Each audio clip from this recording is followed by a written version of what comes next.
আচলতে এওঁলোকৰ লগত এনেকুৱা কৰাই উচিত। আমাৰ অসমীয়াত এষাৰ আপ্তবাক্য আছে নহয়, যেনে কুকুৰ তেনে টাঙন, এনেকুৱাই কৰিব লাগে। মই চৰকাৰখনৰ কথা কৈছোঁ। এই চৰকাৰখনৰ ক্ষেত্ৰত এনেকুৱাই কৰা উচিত। অসমৰ সাধাৰণ জনতাই, লাখ লাখ জনতাই প্ৰতিবাদী জনতাৰ ইচ্ছাক গুৰুত্ব নিদি নিজৰ ইচ্ছামতে স্বৈৰাচাৰীভাৱে যি মন যায় তাকে কৰি অহা চৰকাৰৰ বিৰুদ্ধে এনেকুৱা পদক্ষেপ প্ৰতিগৰাকী ক্ষোভিত, প্ৰতিগৰাকী সচেতন অসমীয়াই লোৱা উচিত। আমি ক'ব খোজা কথাটো স্মাৰ্ট মিটাৰ। স্মাৰ্ট মিটাৰক লৈ সৰ্বত্ৰে ব্যাপক প্ৰতিক্ৰিয়া, অভিযোগ, বিভিন্ন ধৰণৰ প্ৰতিবাদ। কোনেও ইচ্ছা কৰা নাই, তাৰ বিপৰীতে চৰকাৰে গাৰ জোৰেৰে বাধ্যতামূলকভাৱে স্মাৰ্ট মিটাৰ সংযোজন কৰি আছে। আৰু মন্ত্ৰী আমাৰ ওপৰৰ মাল পীযুষ হাজৰিকাই কেইগৰাকীমান মানে স্মাৰ্ট মিটাৰৰ সমৰ্থনত কথা কোৱা লোকৰ ভিডিঅ' প্ৰচাৰ কৰিছে নহয়। তাৰ মাজতে ওপৰৰ মাল পীযুষ হাজৰিকালৈ আমাৰ এটা পোনপটীয়া প্ৰশ্ন।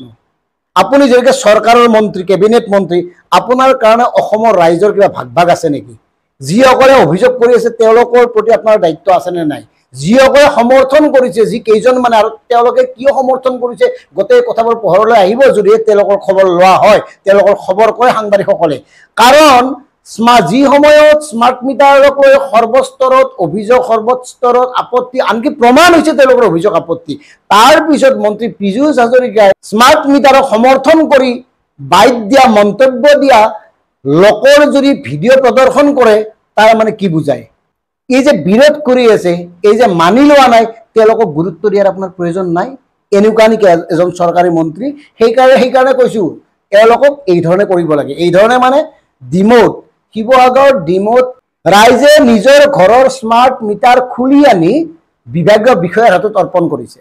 অৰ্পণ কৰিছে মানে তেওঁলোকে একেবাৰে খুব অভিনৱ পদ্ধতিত অৰ্পণ কৰিছে। আৰু এই বিষয়টো আমাৰ ভাল লাগিছে। মানে মই আগতে কৈছোঁ নহয়, যেনে কুকুৰ তেনে টাঙন, এই ধৰণৰ টাঙন ব্যৱহাৰ কৰিব লাগিব। মই ভিডিঅ'টো দেখাইছোঁ, চাওক। মানে তেওঁলোকে কি কৰিছে, শৰাই এখন লৈ, পাণ তামোল লৈ তেওঁলোকে APDCL-ৰ বিষয়ে সাক্ষাৎ কৰিছে, আৰু তেওঁলোকে এই শৰাইখন দি এটা এটাকৈ তেওঁলোকে লগত অনা মিটাৰবোৰ, স্মাৰ্ট মিটাৰবোৰ তাত থৈ গৈছে।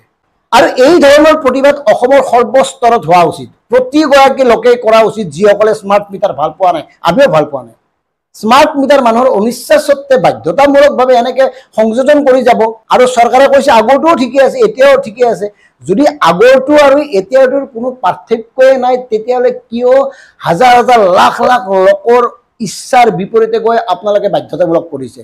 আমি আগতে কৈছোঁ ইয়াৰ আঁৰত কেইবা হাজাৰ কোটি টকাৰ ঠিকা ঠুকলিৰ কাম আছে। আদানীকে আদি কৰি ৰাজ্যৰ বাহিৰৰ 7টা কোম্পানীক এওঁলোকে স্মাৰ্ট মিটাৰ মানে যোগান ধৰাৰ ঠিকাটো দিছে নহয়। গতিকে ইয়াৰ আঁৰত কাৰ কি অংক আছে, এই কথাবোৰ সাধাৰণ জনতাই বুজিছে।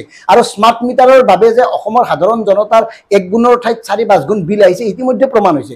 গতিকে ইমানৰ পিছতো চৰকাৰে যেনেকৈ শুনা নাই, ঠিক ডিমৰ এই প্ৰতিবাদী ৰাইজৰ দৰে প্ৰত্যেকে এই পদক্ষেপ গ্ৰহণ কৰা উচিত। তেতিয়াহে তেওঁলোকে কিবা কাৰণ সৰি হ'ব পাৰে, নিয়ন্ত্ৰিত হ'ব পাৰে। প্ৰতি ঘৰ মানুহে মিটাৰটো খুলি আনক, কি কৰে চাওকচোন।